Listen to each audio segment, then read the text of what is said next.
Agent Power Huddle is a daily jumpstart, giving you all the tools you need to create an amazing real estate career.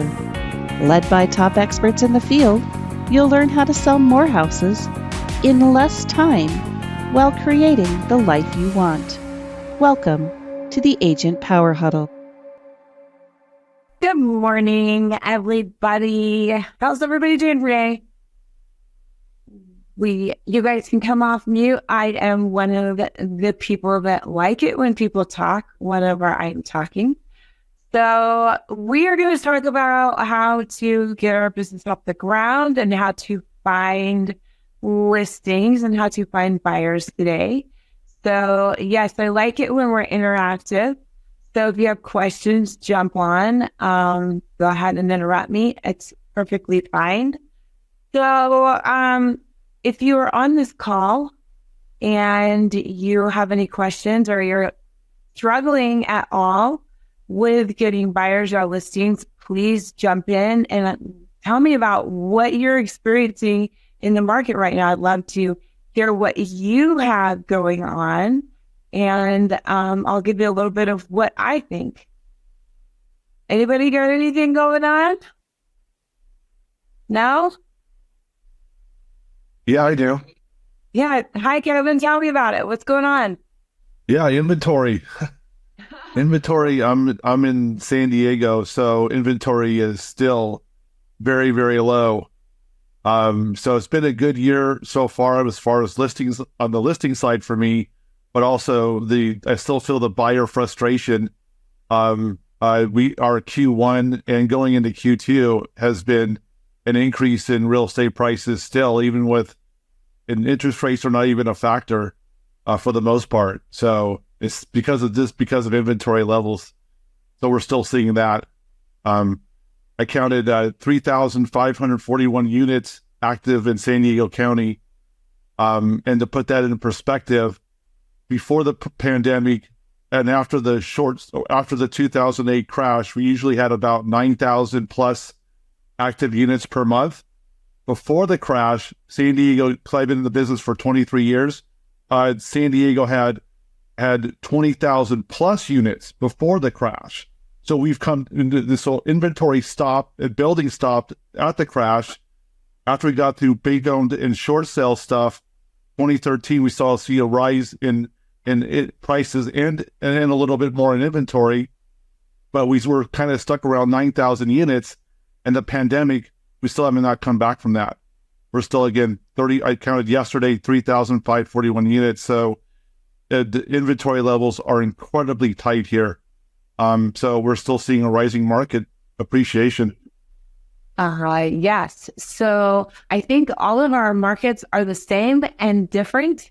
I don't even know how to put this into English, but I'm in Denver, and what I'm finding is so I hesitate to use this word, but the lower end of the market, which is in the 500,000 range, we're struggling to sell those properties because of the same thing that you're saying, but in a different way. Property insurance and taxes have gone up so much that, in combination with the interest rates, a house like that is now costing, $4,500 to purchase. So it's mind blowing, right? For this market, right? So the upper end, the average, which I can't even believe that that's average now, right? 800, 900, a million. Those are moving rapidly. And then we are having almost no problem in the 1.2 and up. So yeah, it's kind of crazy what's happening. And yes, we have inventory problems as well. I no longer forecast the market. I used to look at 6 months, 12 months. I said I'd have to look at every 30 to 90 days because the market just changes so quickly now. It's incredible. I mean, real estate is completely different as far as how I would value and strategize as far as the forecasting real estate valuations compared to now. It's like, so I have a question, Bray. When you are pricing a listing, are you pricing a listing off of sold, or are you pricing a listing off of actives now? well, I use sold and actives, but I also use charts. I look at trend lines. So and I know, like in San Diego, we definitely have a seasonal market, even though we don't have seasons here. We have no snow, whatever, but we don't have, but it's still a seasonal market. So our spring market is the hottest market, and you'll see a drop off in demand and prices come probably June. And then when we get in the dog days of summer, that's when the market starts to soften, and we might have an uptick in October. But then I'm telling buyers, I said, don't get frustrated, be patient, because inventory, I mean, we will have opportunities, and some of those opportunities show up in winter because the demand is less, but there's still listings coming on the market, right? So I let my clients know, look, right now we're in the heat of spring, and there's going to be 50, 100K over list right now. And it's just very tough, especially for the entry level buyer to get in because of that competition. And that's what's, especially if they're capped at a certain amount, there's just no way, even if a listing comes on the market at a certain price, I said because agents do not, a lot of agents I see, they're pricing backwards, right? And so I said, I look at the comps, I'm saying, this is already priced low. This is going to get a lot of demand, and there's going to be multiple offers just because of the price. I already know it's going to happen because they priced it too low, and based on the inventory and the demand in the market, it's going to easily go over list price. So I just, warn my clients that and say, hey, this is going to be a tough one this is going to be very competitive. So. Right. And that's interesting because, here in the Denver market, we're not seeing a whole lot of that happening anymore. We did have a lot of that for a while, but very rarely, every once in a while, if we price them aggressively, we will get that, but not a lot of the going over right now. A few, but not a whole lot right now. But it's interesting. I love being on these calls to hear what's going on all over the country, not just, one person talking about, what's going on in their area. I love hearing how it's affecting all over the nation. I think it's so awesome that we can be in one call and hear what's happening in California and in Denver and Atlanta and, Washington, all these different places. It's so great. Okay. So, one of the things I wanted to talk about, and I like to talk about different things, right? So, I grew up in real estate, just a little background. I'm kind of old. My parents were in real estate, and I remember my dad, when I first got into real estate 20 some odd years ago, he said he was an agent and he was a broker, and I was struggling. Of course, we all did in the beginning, and we still do 25 years later. But anyways, he would say, Jenn, you're not in business if you don't have anything on the shelf. And he used to explain real estate like a grocery store. He said, yes, you can be a buyer's agent. Yes, you can be a listing agent, but you have to have a product just like a grocery store. This was his philosophy, right? Not everybody can have their own philosophy, right? But I'm just giving you a different perspective today. He would say, you have to have a product if you want to be in business. And he was a heavy listing agent, old school listing person. So he said, you have to have something on your shelf if you're going to be in real estate. So you got to get something on your shelf. And his second philosophy was, it didn't matter what you do do something and business will come. So he said, Jen, you know, I don't care if you go and you door knock. I don't care if you call. I don't care if you write 1,000 letters and send them out. I don't care if you do CMAs. I don't care what you do. As long as you're doing something, business will come from someone. And I can tell you that in my 25 years in real estate, that is the truth. I can't tell you how many times I have, worked on a video campaign, a funnel system, a TikTok campaign, or I have, years ago, actually, set out on a farm and done notepads or, whatever. And later that week or 2 weeks later, I didn't get business necessarily from that notepad campaign or from that TikTok campaign, but I got business from somewhere else. Has anybody ever experienced what I'm talking about? I call it flow. I call it just, I don't know. Being in the business of business, you get business. Does that make any sense? What I'm saying, or am I just acting like a crazy person right now? Anybody get what I'm saying? No, that's true. As long as you're sorry, I can't stand dead silence. So if nobody else speaks up, I have to. Yeah. Well, I want you to. I would rather everybody be off of mute as long as there's no and interact. I think it's beneficial to everybody to jump in. So yeah, so I think having that flow and you continue to out there, you don't always know what the right thing is to do, but as long as you take action and do something, whether it's doing notepads or dropping off notepads or mailers or whatever, you might not get an instant ROI from that. And if you do, that's extremely fortunate, but it's not always the case. It takes time, but as long as you're, it's really consistent, and consistency and follow up is the name of the game. Period. Right. Yeah. So I have a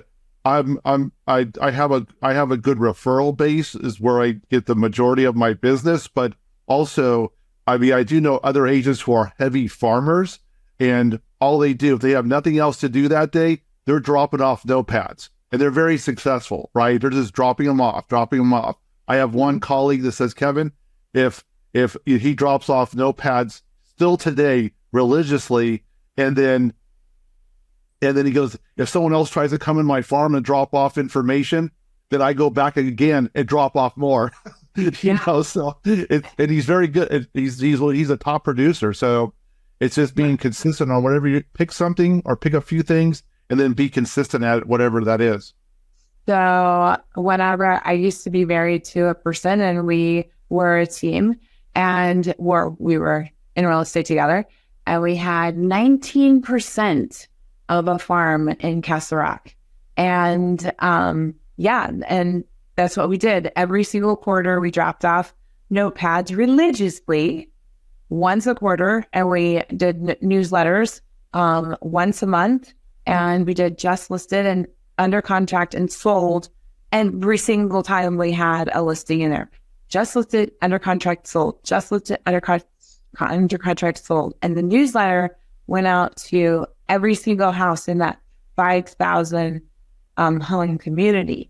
And it had all of the under contract, sold, listed in the last month to 2 months in it. So we had a consistent viewing in there, and we kept that farm at 19% for many, many years, and that's a pretty high percentage, I would say. But any hoodles, I digress. So what do you have to do to be in the now? And that's what it is. To get listings, to get buyers, you have to be in the now, because if you're not in the now, somebody else is going to be. You have to talk to people. Right? You guys have heard it a million times. You're not going to hear anything brand new today. You have to call people. You have to be face to face with people. and you have to be consistent. So there is a thing called core. Has anybody ever heard of core training? If you haven't, let me show it to you. So whenever I bring somebody into my team, and I have a very small team these days, I don't have a huge one, but I used to have a little bit bigger team. I require them to turn in these sheets every week. And what it does is it tells me what they're doing. And I can tell you if an agent will be successful just by viewing their sheet. Let me pull this over. And can you see this? It's probably pretty small. How do I make it bigger? Can you see that? No? Yeah, I can see it. Okay, so that is called a greatness tracker, and it's by core. So if you want to look it up, or I can try to put it in the chat. So what it is it's a way to, like, if you need accountability, like, you don't have to do one of these, right?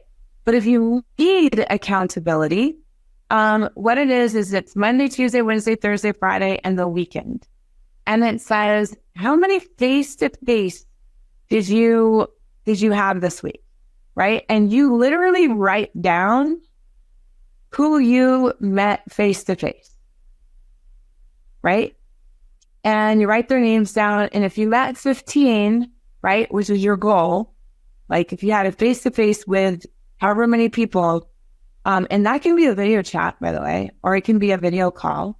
Did you break bread with anybody? Did you have a lunch or a coffee with anybody? How many phone calls did you make? You want to have 60 phone calls a week. And that can be with, I don't know if anybody's ever done like a Keller Williams training or a Cola Banker training or anything like that. If you have, some of those programs talk to you about like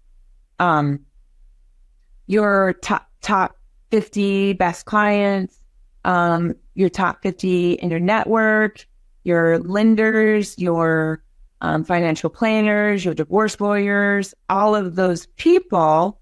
You want to get on the phone and you want to talk to them and ask them. You don't necessarily want to ask them for business, but you want to talk to them about, hey, like, I see your daughter's graduating. How are you doing? Or, hey, what do you think about the real estate market? Have you seen what's going on?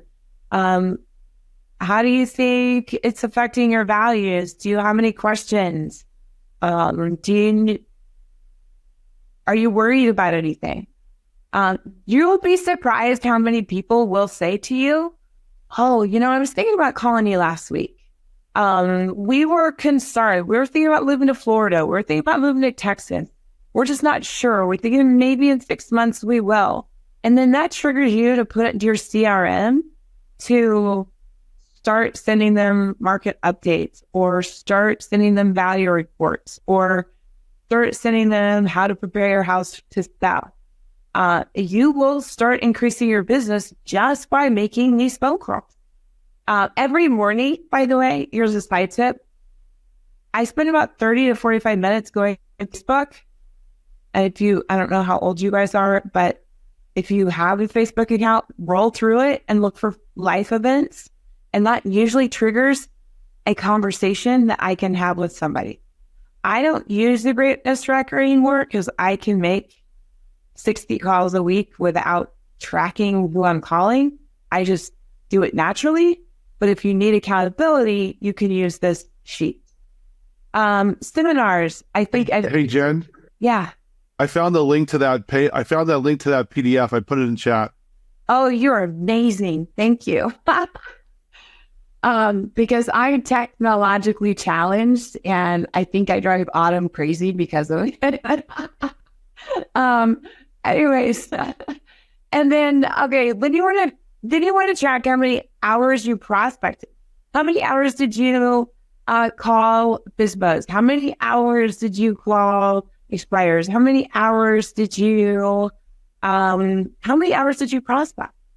How many thank you cards did you send for lunch or for that listing that you closed or for that referral that you got? And then you want to track how many leads you got. So do a little scratch thing. And then how many deals did you get out of it? You'll be surprised just from this little simple sheet how much your business will launch. And if you happen to run a team and you use this sheet, you'll be surprised how you can tell the difference between your go-getters and your non-go-getters just from this one simple sheet. I'm telling you, it's a life changer. Anybody have any questions, or you think this could help you or not help you?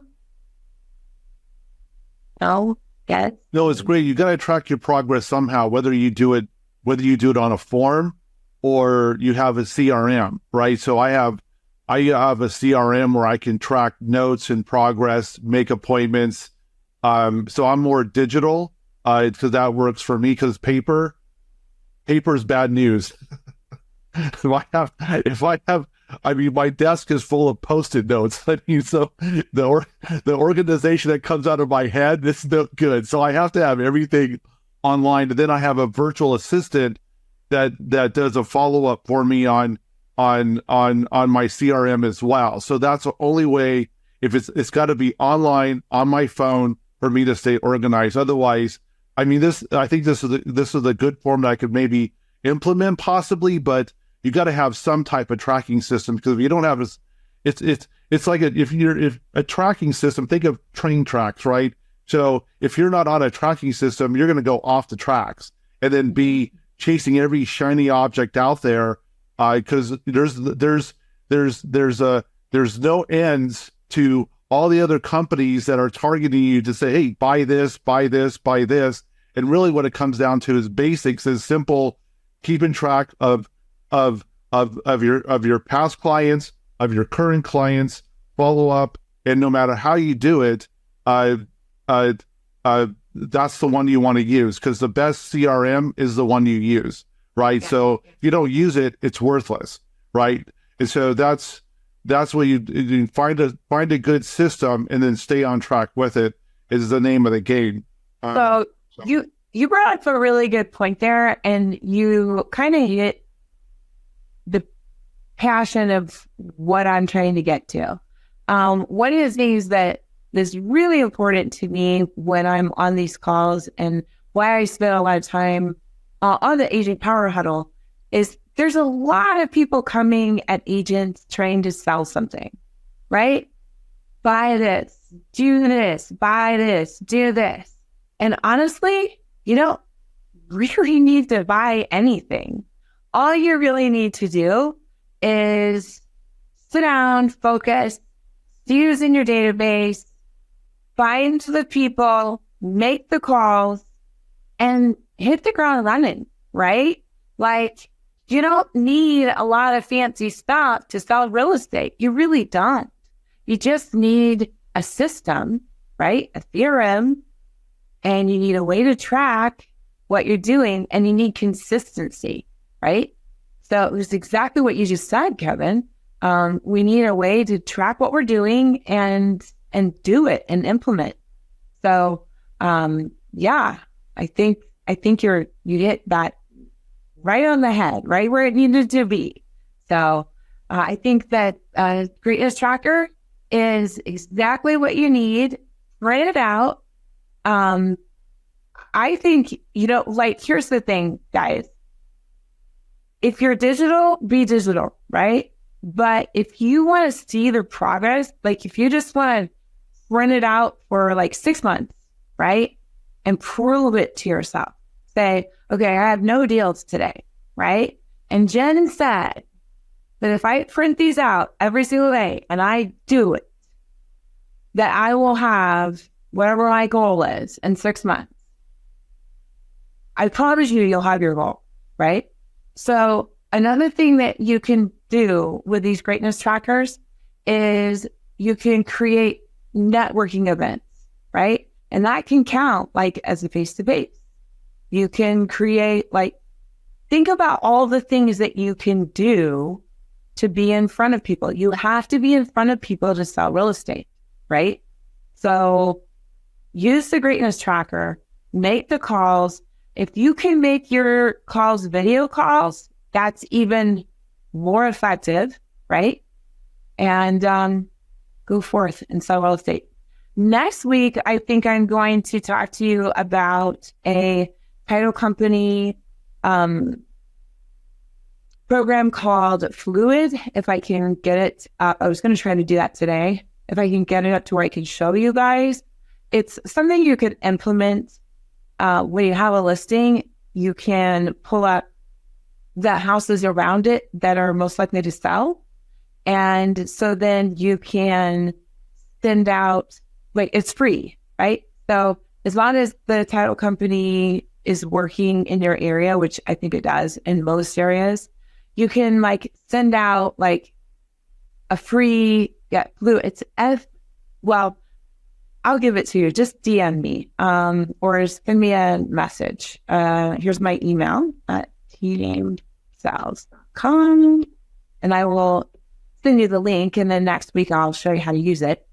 But so what you do is you get the account, you put your address in, and it drops a pin, sort of like HomeSnap used to do, and it will tell you who's most likely to sell, who's very likely to sell, and then it'll tell you who bought when, all these other kind of things, and who's an out of town owner.